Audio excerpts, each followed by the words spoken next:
Shalom. Selamat hari Natal. Salam dulu kiri kanannya, katakan selamat hari Natal.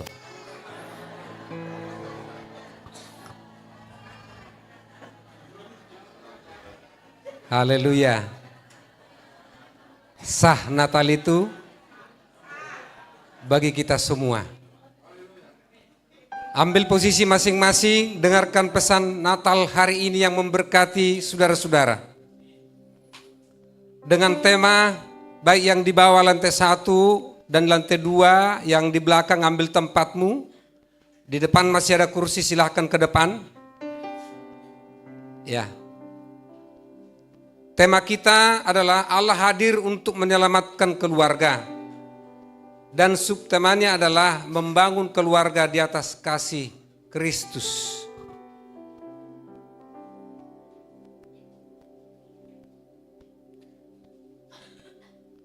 Pertama-tama saya mengucapkan terima kasih kepada panitia atas pelaksanaannya.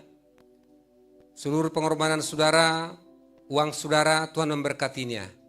Dan para undangan kami, sahabat semua yang hadir hari ini. Bersama-sama kita merayakan Natal, Tuhan bersama-sama dengan kita. Haleluya.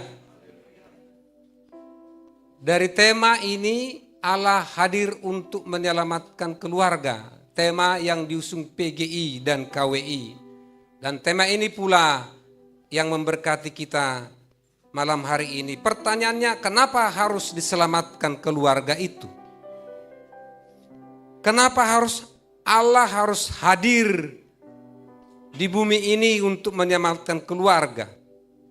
Karena keluarga itu adalah rancangan Allah. Jadi saudara berkeluarga, itu rancangan Allah, sesuai dengan kehendak Allah. Saya berkeluarga, itu rancangan Allah. Ya, dalam Kejadian 1:28 dikatakan, lalu Tuhan memberkati keluarga itu. Beranak cuculah, bertambah banyak, kuasailah bumi.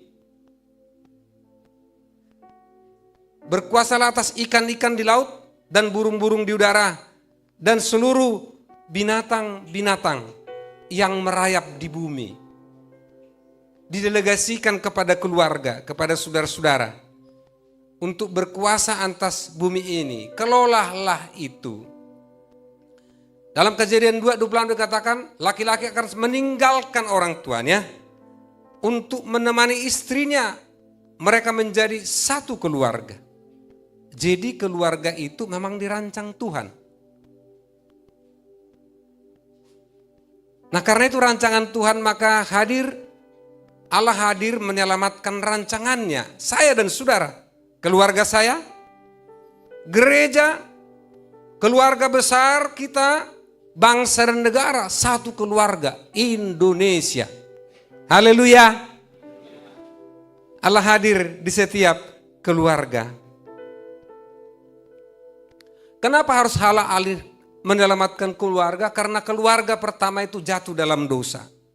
Adam dan Hawa jatuh dalam dosa karena dia manusia pertama ciptaan Tuhan. Lalu dia berdosa. Lalu dosa itu akan turun-temurun kepada orang-orang selanjutnya. Ingat, sekali Tuhan berkata upah dosa adalah maut, keadilan Tuhan kepastiannya akan diterapkan. Upah dosa adalah maut. Adam tidak langsung mati, 920 tahun umurnya. Hawa juga tidak langsung mati, masih panjang umurnya. Jadi karena dia manusia pertama, maka dosa turunan itu akan ada. Sama dengan misalnya singa beranak. Anaknya pasti kan singa. Sudah 700 tahun, 1000 tahun singa, anaknya tetap singa. Nah, kira-kira begitu. Ya. Manusia pertama itu berdosa seterusnya. Maka hukum dosa, akibat dosa adalah maut. Kalau ditimpakan kepada manusia itu, maka manusia itu semua masuk neraka. Karena sekali Tuhan berfirman, tak bisa dia lakukan siapapun. Lalu siapa yang menjadi dihukum, saudara-saudara? Yesus yang datang dari surga, Dia menjadi dihukum, rela menerima hukuman itu, disalibkan mati, tetapi karena dia Tuhan bangkit dan naik ke surga. Disalib itulah hukuman Tuhan itu. Maka saudara dan saya hidup oleh kasih karunia-Nya. Haleluya. Itu yang kemudian keluarga lepas keluarga setelah diberkati. Ya, ditumpangkan tangan oleh pendeta sebagai simbol. Hadirat Tuhan memberkati. Maka seiring dengan berjalannya keluarga itu mungkin ada yang terhilang. Kalau dulu suka senyum, ya, sekarang senyum itu mulai redup. Bahkan mungkin diam-diam dari terbit matahari sampai pada masuknya. Harusnya Yesus yang ditinggikan. Tetapi mungkin keluarga itu diam. Ada perubahan saudara-saudara, ada yang hilang. Kalau dulu suami istri itu senang bercerita, berbagi rasa gitu ya. Sama dengan anak-anak. Sekarang sibuk semua, nggak ada lagi waktu untuk itu. Ada yang hilang saudara-saudara. Di tengah-tengah keluarga saya, keluargamu, maka pesan Natal hari ini. Ya, apapun yang terhilang itu Tuhan mau kembalikan. Sesuai dengan rancangannya. Imani itu. Tuhan mau kembalikan itu di tengah-tengah keluarga saudara, di tengah-tengah keluarga kita. Lalu bagaimana cara mengembalikan yang terhilang itu? Mari kita dengarkan firman Tuhan yang tertulis dari Matius 1 ayat 21 sampai dengan 24. Matius 1 ayat 21 sampai dengan 24. Saya akan bacakan firman Tuhan, simak baik-baik dan di layar ada. Ia akan melahirkan anak laki-laki dan engkau akan menamakan dia Yesus. Karena dialah yang akan menyelamatkan umatnya dari dosa mereka. Hal itu terjadi supaya genaplah yang difirmankan Tuhan oleh Nabi. Ayat 23. Sesungguhnya anak darah itu akan mengandung dan melahirkan seorang anak laki-laki. Dan mereka akan menamakan dia Immanuel. Yang berarti Allah menyertai kita. Sesudah bangun dari tidurnya, Yusuf berbuat seperti yang diperintahkan malaikat Tuhan itu kepadanya. Ia mengambil Maria sebagai istrinya. Bapak Ibu, dari Injil ini ada satu sosok, ya, laki dan perempuan, Maria dan Yusuf. Ketika menerima berkat Tuhan itu ada tantangan yang dihadapi. Sangat besar tantangannya. Ya, sangat besar tantangannya saudara-saudara. Ini menjadi figur bagi kita keluarga. Maria dengan Yusuf memang bertunangan, itu budaya di sana. Sebelum nikah bertunangan. Ya, itu budaya di Israel. Masing-masing kita punya budaya suku masing-masing. Kalau budaya suku Batak itu sebelum menikah ada namanya marhusib.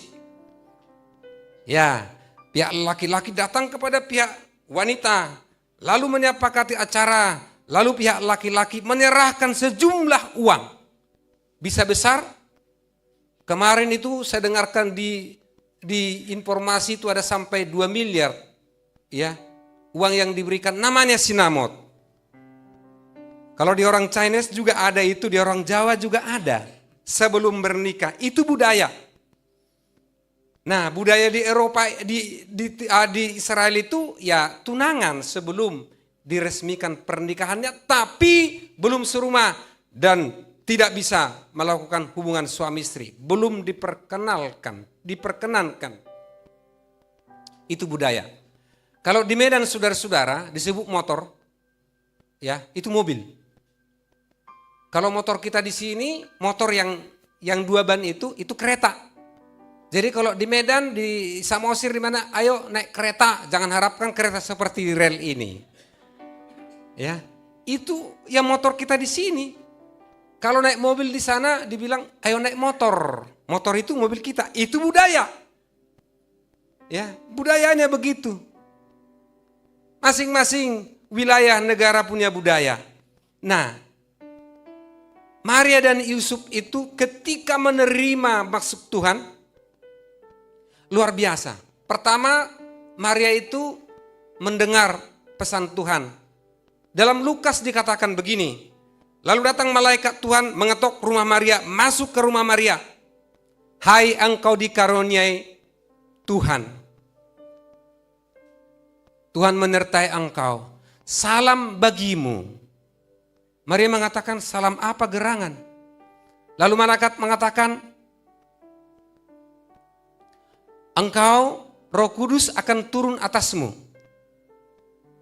Dan engkau akan mengandung seorang anak laki-laki. Jelas ya? Jadi kalau ditanya di sekolah, berdebat, Yesus itu laki atau perempuan? Laki-laki. Ya, di beberapa Injil dituliskan. Di Lukas, di Matius, jelas laki-laki. Ya. Lalu Maria bertanya, bagaimana itu terjadi? Aku belum bersuami. Roh Kudus akan turun atasmu. Engkau akan mengandung dan melahirkan seorang anak laki-laki. Dan dia akan besar. Dan kerajaannya tidak akan terputus. Kerajaannya akan terus menerus.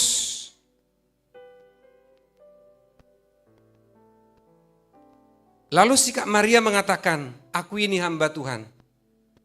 Terjadilah itu kepadaku. Tanpa penafsiran saudara-saudara. Aku ini hamba Tuhan, terjadilah yang engkau katakan itu kepadaku. Itu satu hal yang memberkati Maria dan itu menjadi teladan kita. Siapapun kita yang berkeluarga ataupun yang belum berkeluarga, anak-anak muda di atas atau di bawah sekarang. Ini menjadi teladan. Apa kata Tuhan? Ya, terjadi kepada aku. Yusuf lain lagi, dia kaget. Lah, belum dia apa-apain udah hamil.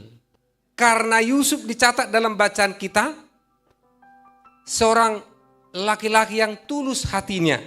Ini bijaksana sekali. Ya, berbahagialah laki-laki yang tulus hatinya. Haleluya. Tulus hatinya, dia mau menceraikan Maria dengan diam-diam. Dan tidak mau mempermalukan di hadapan orang. Maka ketika Yusuf tidur, lalu malaikat Tuhan datang kepadanya. Hai Yusuf, jangan engkau ragu mengambil Maria sebagai istrimu. Karena anak yang dikandungnya dari Roh Kudus. Dia akan melahirkan dan engkau akan namanya Yesus. Yang menyelamatkan manusia dari dosa-dosa manusia itu. Ketika Yusuf mendengarkan malaikat ini, maka dia taat 100%. Tidak ada penafsiran lain. Maka Maria dan Yusuf ini, kredit poinnya adalah dia mendengar suara Tuhan.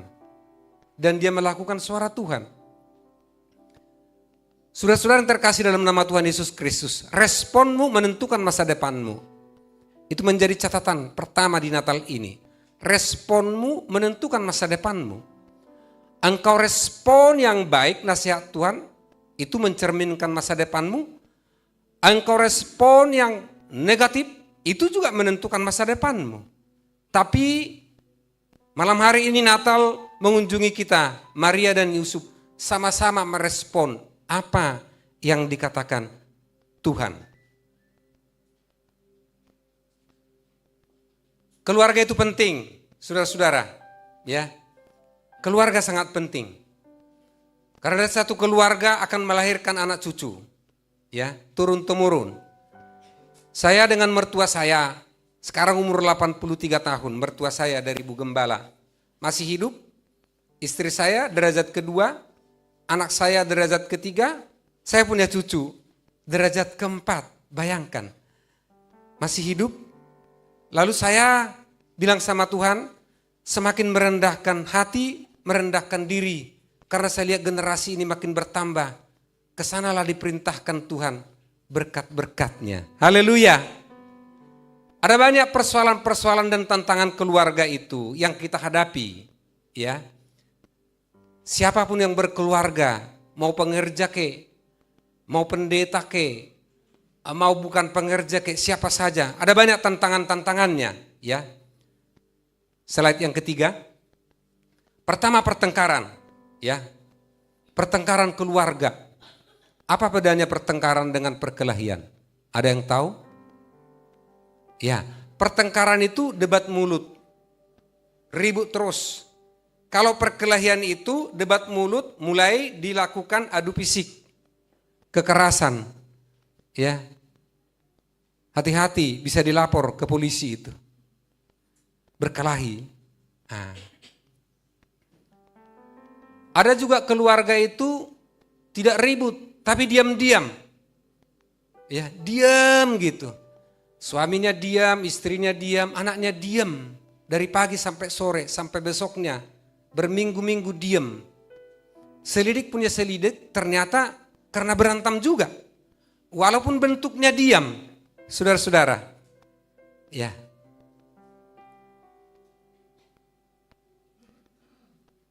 Apa penyebab pertengkaran itu? Apa penyebab berantem itu? Apa penyebab diam-diam itu? Ya.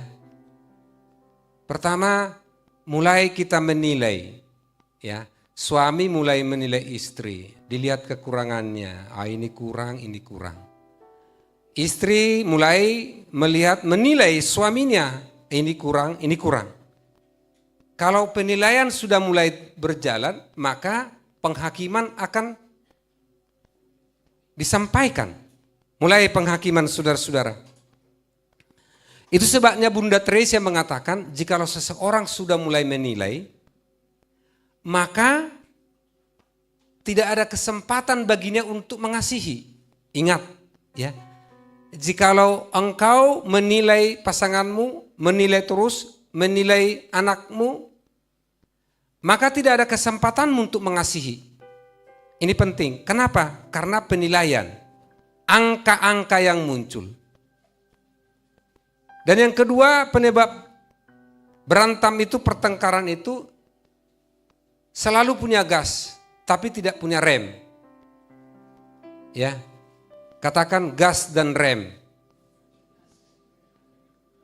Kalau hanya digas terus, ya motor atau mobil, ya bablas, nggak ada rem. Kalau direm juga terus, nggak bagus juga. Makanya ada gas dan rem. Saudara-saudara, coba lihat di slide yang ketiga, tampilkan dulu. Slide yang ketiga, bisa nggak ditampilkan? Tuh, bayangkanlah ibarat suami istri yang di layar itu. Ya, samping kerasnya suara istrinya, kuping suaminya pun udah mau terbang. Lehernya pun sudah ketar-ketir. Untung dia masih bijaksana, seperti Yusuf lah kira-kira tulus hatinya, masih ditahan itu saudara-saudara. Kalau sempat dibalas laki-lakinya, buka mulut dari kiri, mulut dari kanan, itu sudah mulai berkelahi. Udah masuk pasal itu saudara-saudara. Masih ada rem di situ.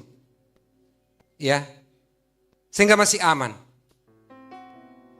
Itu persoalan-persoalan keluarga yang dihadapi, keluarga lepas keluarga. Kemudian ada orang per orang sakit mental, sakit mentalnya. Sakit mental ini begini kira-kira, dia berfokus hanya kepada dirinya sendiri. Pokoknya gua yang benar, apa kesimpulan di pikiran saya itu yang benar, yang lain menyesuaikan. Ya, itu sakit mental. Kadang-kadang orang tidak sadar, dia sudah mulai sakit mental. Karena semuanya salah. Hanya dia yang benar, saudara-saudara. Ya. Kemudian masalah yang lain masih tetap di situ, ya. Gap komunikasi antara generasi, ya. Anak dengan orang tua ada gap komunikasi. Suami dan istri ada gap komunikasi. Bayangkanlah saudara-saudara, ketemu keluarga, ya, tapi yang dipegang handphone. Ya. Alangkah baik lepas keluarga, kalau sudah bertemu suami istri, letakkan itu handphone. Kira-kira bisa disepakati enggak kira-kira? Ini kan mau tahun 2026. Ada yang baru kan gitu. Kalau ketemu anak dan orang tua, letakkan itu handphone. Kecuali ada panggilan dari presiden, mau jadi menteri, enggak apa-apa, angkat. Ya kalau hanya WA biasa saja, kan lebih berkualitas omongan orang tua dan kita mendengarkan anak itu sendiri sebetulnya. Itu jauh lebih berkualitas. Coba dulu kita sepakati ya, menjelang tahun 2026, kalau suami istri bertemu, letakkan itu handphone. Kecuali ada yang mau transfer uang, nggak apa-apa. Buka, nggak apa-apa. Ya, nggak apa-apa. Tapi kalau udah biasa-biasa udah letakkan itu handphone. Hargai suami, hargai istri, hargai anak. Enak rasanya hidup itu begitu nanti. Ada kesinambungan, ada komunikasi antara keluarga itu sendiri. Arti menara Babel ini begini, kita buatlah menara sampai ke langit supaya ketika air bah datang kita selamat. Karena tidak sesuai dengan kehendak Tuhan, maka dikacau balaukan mereka semua. Ambil toko katanya, ambil palu, diambil air. Ya. Bahasa mulai berbeda, saudara-saudara. Ingat, ketika bahasamu tidak sama di keluarga, ketika bahasamu tidak sama dengan maksud Tuhan, akan kacau balau. Jangan ulangi menara Babel itu. Cukuplah menara Babel yang di Alkitab. Tapi untuk keluarga kita, untuk tempat kerjaan kita, untuk gereja kita, tidak perlu menara Babel. Artinya apa? Mari kita bercermin apa yang menjadi kehendak Tuhan.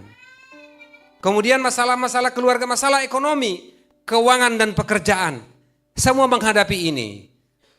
Masalah ekonomi. Saya mungkin bersaksi tentang masalah ekonomi ini. Ya, saya lahir di desa dan besar di desa.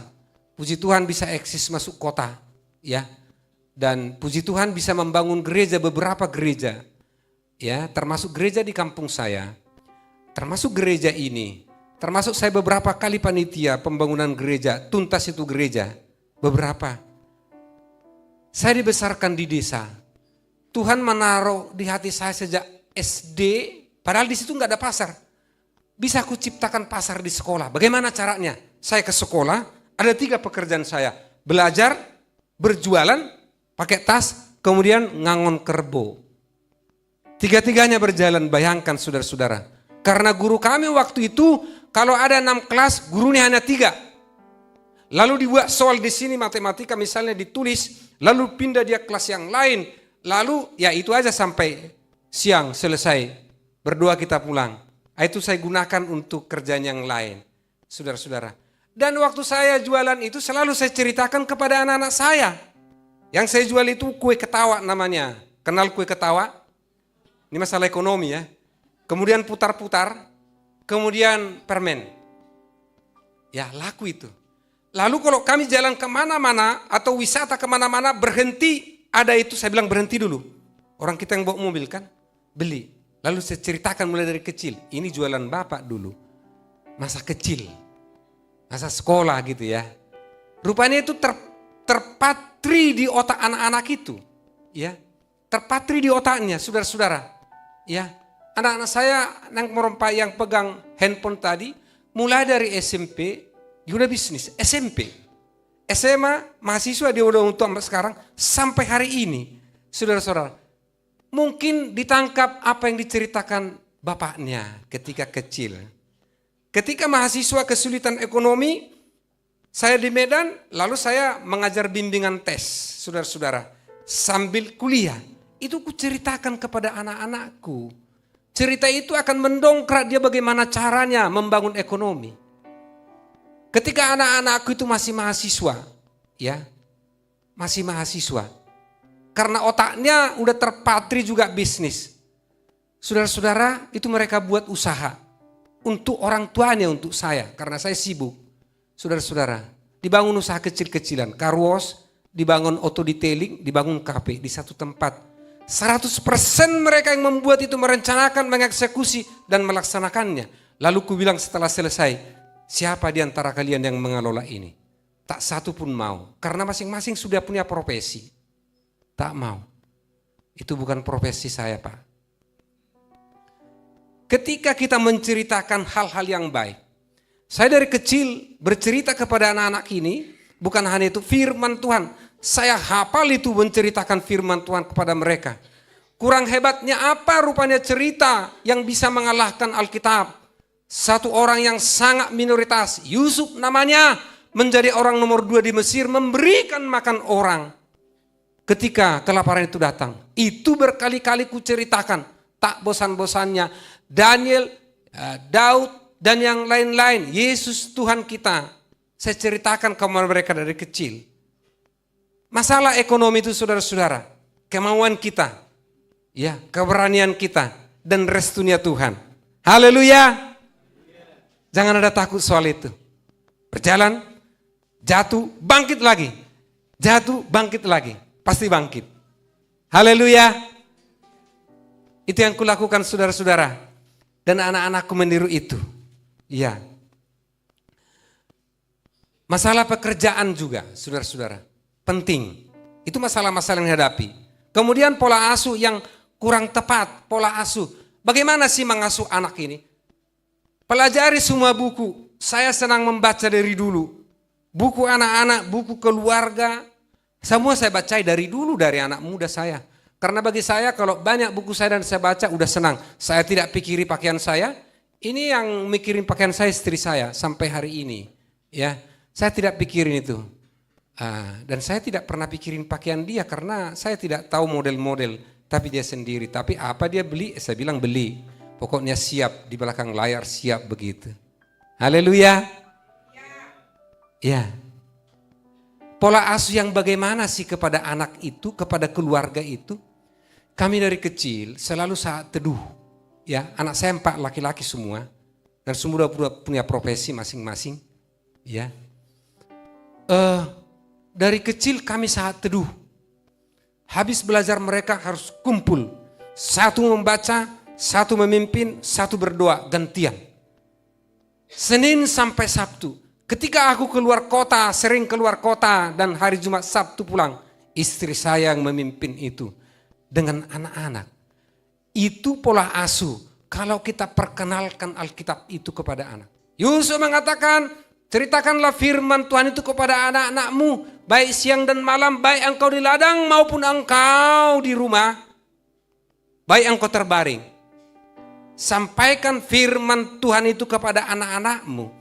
Ceritakan Alkitab itu. Bagaimana caranya? Baca dulu. Baca. Lalu cerita kepada anak-anak. Itu akan tumbuh di hatinya. Itu akan membentuk mentalnya. Pejuang-pejuang yang tangguh. Tanpa takut, tanpa menyerah, tanpa mundur. Saudara-saudara. Karena ketika kita bercerita firman Tuhan kepada mereka. Di firman Tuhan itu ada kuasa Allah. Tidak sama dengan buku komik, tidak sama dengan buku lain pun yang saudara samakan. Tidak ada samanya. Sebab firman Tuhan itu berkuasa. Firman Tuhan itu dari Kejadian sampai Wahyu adalah firman Tuhan tidak mengandung kesalahan. Sebab Tuhan tidak pernah berbuat salah. Haleluya. Itu harus terpatri di hati kita. Dan itu akan terpancar kepada anak-anak kita. Hai bapak-bapak, ibu-ibu yang belum sering melatih dirinya bercerita kepada anak-anak, apalagi anak kecil, tentang firman Tuhan. Mulai keluarga-keluarga muda saat teduh, pembinaan, mengasuh anak-anak dan menyampaikan firman Tuhan secara cerita yang gampang dimengerti. Tidak usah buka-buka Alkitab. Karena kalau buka-buka Alkitab lalu kita baca, malas anak-anak itu. Ekspresinya enggak ada. Itu pola asuh yang benar. Percayakan kepada Tuhan, ya. Sumbernya Alkitab. Kemudian masalah-masalah keluarga yang lain ada judi online. Berhenti. Ya, generasi judi itu dosa, haram. Udah berhenti.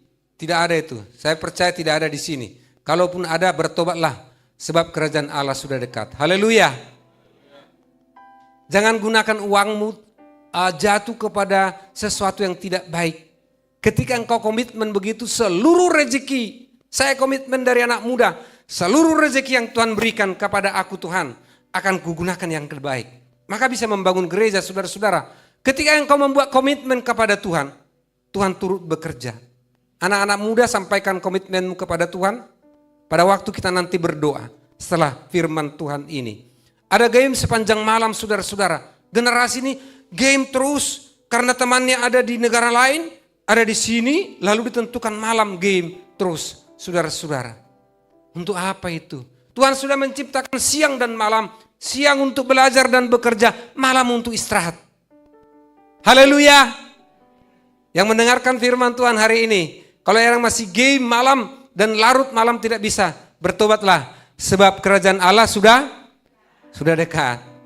Sehat kita rasanya kalau jam tidur itu tidur. Lalu bangun pagi-pagi berdoa memuji Tuhan, menyembah Tuhan, membaca Alkitab. Dan agak bagi-bagi sedikit lah firman Tuhan itu kepada grup, kepada teman-teman. Haleluya. Ya, itu masalah-masalah yang dihadapi keluarga. Lalu bagaimana mengatasi semua masalah itu? Bangunlah keluargamu di atas kasih Kristus. Tidak ada pondasi yang lain. Saya umur menjelang 63 ini tahun ya. Tidak ada pondasi yang lain. Berkeluarga itu selalu berkembang, selalu belajar. Tidak ada yang tamat, saudara-saudara. Setelah berkeluarga punya anak, setelah itu punya cucu, suasana berbeda ya. Dan seterusnya. Tetap belajar.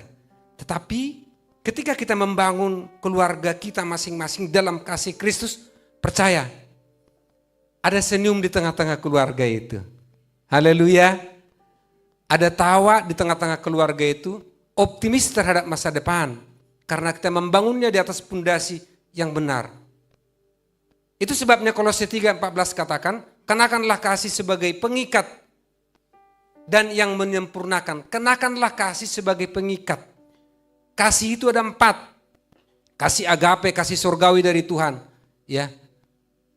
Kasih eros, kasih filia, kasih storge. Bagi suami istri 4 kasih harus berjalan. Tapi bagi yang belum suami istri, ya, jangan kau lakukan semua itu. Ya, kasih eros jangan kau lakukan. Lebih baik engkau berdoa, Tuhan, aku udah dewasa kira-kira ini. Sudah dewasa dalam ekonomi, dewasa dalam keuangan, dewasa dalam tanggung jawab. Tunjukkanlah siapa kira-kira pendampingku. Haleluya. Begitu. Ya. Jadi kasih itu adalah menerima dan kasih itu juga memberi. Menerima bagaimana maksudnya? Ya. Ketika pasanganmu ada sesuatu yang tidak pas menurutmu, itu bisa kau terima dalam kasih. Sebab kalau tidak kau terima itu akan terjadi pertengkaran. Jadi kasih itu bisa menerima. Tidak ada manusia yang sempurna, saudara-saudaraku. Ini anak-anak muda kalau mau cari jodoh, di pikirannya yang sempurna banget. Ya, tingginya ini sempurna banget. Manusia sempurna itu hanya di angan-angan pemuda, saudara-saudara. Di angan-anganmu. Di dunia ini ketika engkau terjun nanti berkeluarga, tidak ada manusia yang sempurna. Sebab kalau kita sempurna, Yesus tidak perlu ke dunia ini. Untuk apa? Ya. Jadi manusia sempurna itu hanya di angan-angan pemuda. Ya. Tapi di dunia ini tidak ada manusia yang sempurna. Itu sebabnya harus mampu menerima. Kasih itu menerima. Memang sudah begitu, pasanganmu bagaimana? Terima dengan baik. Ada amin saudara-saudara? Itu yang membuat sejuk rumah itu. Ya, terima. Dan kasih itu memberi. Beri perhatian. Apa yang bisa beri? Uang kau bisa beri? Beri, saudara-saudara. Itu kasih pengorbanan. Jadi apa yang menjadi poin dalam membangun keluarga di atas kasih Kristus itu? Ada 2 poin utama sebelum saya akhiri khotbah ini. Yang pertama, jadikan Kristus sebagai pusat keluargamu. Ya, saya jadikan Kristus sebagai pusat keluarga. Itu sebabnya misi gereja ini yang pertama, gereja kita ini yang pertama fokus kepada Tuhan. Itu pertama ada di sebelah sana itu. Ada 12 misinya. Ya. Jadikan Kristus sebagai pusat keluarga. Keluarga kita akan bahagia. Yang terhilang nanti akan dikembalikan oleh Tuhan. Karena dia lahir datang ke bumi ini untuk menyelamatkan keluarga. Menyelamatkan keluarga saya untuk menjadi berkat. Menyelamatkan keluargamu untuk menjadi berkat. Yang terhilang akan Tuhan kembalikan ketika kita menjadikan Kristus sebagai pusat. Dengarkan bagaimana maksudnya pusat. Seperti yang disampaikan oleh liturgi kaum bapak dan kaum ibu. Pasutri, pasangan suami istri. Bagian istri dulu pertama. Ini singkat-singkat saja. Nanti bagian suami Dan terakhir bagian anak, lalu kita berdoa. Istri, 1 Petrus 3:1 dikatakan, istri tunduklah kepada suamimu. Mungkin saudara mengatakan, Pak Pendeta udah sering ku dengar ini. Ini khotbah terus didengar Natal. Pertanyaan saya balik, sudahkah ibu-ibu melaksanakan ini? Kalau belum dilaksanakan, ini akan saya khotbahkan terus dan saya tidak akan berhenti. Karena yang terhilang itu akan dikembalikan. Tunduklah kepada suamimu. Di dalam satu organisasi tidak bisa ada 2 matahari. Dalam satu keluarga tidak bisa ada 2 matahari. Hanya 1 matahari. Suami sebagai imam. Ya bagaimanapun suamimu itu sudah dikasih Tuhan. Ingatlah masa-masa lalumu. 3 hari kemarin kami ke Jakarta dengan Ibu Gembala. Lalu karena macet kami mulai bercerita masa-masa lalu. Masa-masa yang sulit. Masa-masa yang Tuhan buka jalan. Masa-masa Tuhan memberkati di tengah-tengah kesulitan itu saudara-saudara. Ingat masa lalumu. Ketika engkau ditumpangkan pendeta atau pastor atau majelis memberkati engkau. Satu janji pernikahan, aku siap menerima segala kekurangan dan kelebihannya. Kan begitu. Tetapi perjalanan apakah engkau bisa menerimanya itu atau tidak? Haleluya. Ya. Bagian istri, tunduklah kepada suamimu dan menangkanlah suamimu tanpa perkataan, tapi dimenangkan oleh perbuatan. Ya kan? Memenangkan suami tanpa perkataan. Memang wanita sudah diciptakan Tuhan harus berkata-kata 20.000 atau 21.000 ya. Ya, katanya begitu. Jangankan 20.000. Satu kata aja kalau udah dimulai dengan intonasi yang tinggi, rasanya kami suami-suami ini kemana kami sembunyi begitu. Tapi jangankan 21.000, 50.000 pun kalian perkatakan dalam bentuk baik nggak apa-apa. Misalnya bernyanyi setiap hari, memuji Tuhan, pujilah Tuhanku. Habis itu aku diberkati berapa ribu kata. 50.000 kata pun kalian katakan. Dan berdoa dan membaca Alkitab dengan bersuara. Tuhan adalah gembalaku, takkan akan kekurangan aku dan seterusnya. Itu berkata-kata. Saudara-saudara, itu maksud Tuhan menciptakan wanita itu harus berkata-kata untuk membina anak-anaknya, mengajari anak-anaknya. Bisa juga berkhotbah saudara-saudaraku. Kalau itu yang ibu-ibu katakan, suamimu akan cepat-cepat pulang ke rumah. Karena istriku akan bernyanyi nanti. Haleluya. Teruskanlah kata-katamu, jangan hanya 20.000 sampai 50.000. Tapi sesuai dengan kehendak Tuhan. Ada amin saudara-saudara. Tahun 2026 ini akan sejuk kayaknya. Ya, 2026 akan sejuk. Karena kita sudah mendengar pesan-pesan Natal hari ini kepada istri. Lalu apa pesan Tuhan kepada suami? Dalam Efesus 5 ayat 25 dikatakan, hai suami, kasihilah istrimu. Bagaimanapun kondisinya. Ya. Kalau sekali-kali dia ngedumel, ya udah kasihilah istrimu. Itu sudah hukum. Lari dari situ saudara-saudara akan tidak nyambung. Kenapa? Ada pasal-pasal aturan hukum yang dibuat Tuhan dalam Alkitab. Suami tidak lakukan. Kita suami-suami juga harus berlatih. Ada amin suami-suami? Masih setengah yang menjawab. Ada amin suami-suami? Puji Tuhan. Tahun 2026 kayaknya sejuk ini. Karena menerima pesan Natal. Tuhan hadir untuk menyelamatkan keluarga. Jangan kita sia-siakan kehadiran Tuhan Yesus untuk menyelamatkan keluargamu. Ya. Nah, untuk anak-anak, dengarkan ini anak-anak kami. Efesus 6:1-3. Taati dan hormatilah orang tuamu supaya panjang umurmu dan engkau bahagia, engkau diberkati. Taati. Ya. Jangan orang tua mengatakan masih belum A, udah A, B, C, D, E sampai Z. Jangan, enggak boleh. Berikan satu langkah orang tua itu di depan. Karena suatu saat anak-anak semua akan menjadi orang tua. Sama dengan bapak dan mamanya orang tua. Karena semua kan orang tua nanti. Dan pengalaman anak-anak akan lebih banyak, mungkin juga uangnya akan lebih besar daripada orang tuanya. Tapi berikanlah orang tua itu selangkah di depan. Artinya dengar dulu. Karena Tuhan memberikan pesan-kesan kepada anak-anaknya, kepada orang tua. Dengarkan itu. Haleluya. Orang tua yang membuat haleluya ini anak-anak ini. Anak muda, haleluya. Ya sedikit banget, haleluya. Camkan itu. Saya ajarkan kepada anak saya, orang tuamu bukan hanya saya dan mama, tapi orang tuamu siapa saja, di mana saja engkau berada. Di kantor itu atasanmu adalah orang tuamu, hormati dia. Saya doktrin itu. Mudah-mudahan didengar, saudara-saudara. Orang tua itu. Hormati orang tua itu. Melakukan firman Tuhan demikian. Ya. Tidak ada memang yang sempurna. Kesempurnaan itu hanya milik Tuhan. Itu sebabnya saya senang angka 72. Mobil saya platnya 72. Lalu ditanya-tanya, usaha saya juga namanya 72. Lalu ada namanya. Ditanya-tanya, apa sih Pak 72? 72 itu angka 7. Mulailah bekerja dengan angka 7.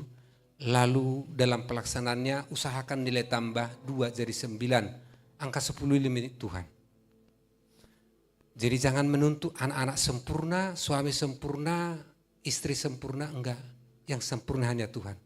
Ingat angka 72. Haleluya. Tidak ada yang sempurna. Iya. Yang kedua, pesannya adalah membangun keluarga suka berdamai. Dalam Yesaya 9:6 dikatakan Yesus itu adalah Raja Damai. Khotbah ini mau berakhir. Ya. Yesus itu adalah Raja Damai. Yesus yang kita sembah suka berdamai, suka mengampuni, suka memaafkan. Saya berkali-kali berkhotbah di sini. Saya ragu melihat orang Kristen kalau dia tidak bisa memaafkan saudara-saudara. Karena cerminan kita adalah Yesus Kristus. Tidak ada cerminan yang lain, tidak ada guru yang lain. Guru yang benar adalah Yesus. Ketika dia disalibkan, dia mengatakan, ampunilah mereka, sebab mereka tidak tahu apa yang diperbuatnya. Itu cerminan saya. Cerminan kita semua. Ya, bukan pikiran kita. Tetapi Yesus Kristus sendiri. Berdamai satu dengan yang lain, kita akan mengakhiri tahun ini. Dan gereja ini nanti tanggal 2 sampai seterusnya dan malam berturut-turut ada berdoa malam di sini mempersiapkan masuk tahun 2026 dan mendoakan semua resolusi pribadi lepas pribadi, resolusi keluarga lepas keluarga. 6 malam berturut-turut. Ini keputusan sinode. Ya. Yang ada waktu mari bawa resolusimu. Doakan kepada Tuhan. Sama-sama kita berdoa. Ibadah singkat tapi doa yang ditekankan. Ya. Berdamai satu dengan yang lain. Lalu bagaimana kalau keluarga saya rada-rada beginilah. Rada-rada di samping kira-kira banyak tantangan lah. Rada-rada agak-agak perceraian lah. Rada-rada kayaknya susah-susah ini keluarga. Bagaimana kalau keluarga demikian? Ingat ya, Yeremia 18 ayat 6. Sambung khotbah saya selain yang terakhir penutup ya. Yeremia 18 ayat 6. Tuhan berfirman kepada Yeremia, Yeremia pergilah kepada tukang periuk. Lihatlah bagaimana dia cara mengukirnya tanah liat itu. Kalau tanah liat itu rusak di tangan tukang periuk, dia akan bentuk ulang sampai dengan yang bagus, sampai indah dan sampai bisa dipasarkan dengan harga yang luar biasa. Tuhan berfirman kepada Yeremia, demikianlah hidup bangsaku seperti tanah periuk, demikianlah hidupmu di tanganku. Jadi keluarga yang rada-rada apapun, ingat firman Tuhan pesan Natal hari ini, ya seperti tanah liat di tangan tukang periuk. Demikianlah keluarga saya, demikianlah keluargamu di tangan Tuhan. Tangan yang penuh kasih itu, belas kasihan itu, akan mendandani engkau, akan mendandani keluargamu. Yang penting kita mau datang kepada Tuhan. Sebagai penutup daripada khotbah ini, para pelayan maju ke depan siap-siap. Penutup daripada khotbah ini, Aku percaya berkat-Mu atasku melimpah. Kebajikan, kemurahan selalu mengikutiku. Kupuji, kusembah Kau Tuhan. Aku percaya keluargaku diberkati Tuhan. Dan aku bertekad, saya dan seisi rumah tanggaku akan beribadah kepada Tuhan.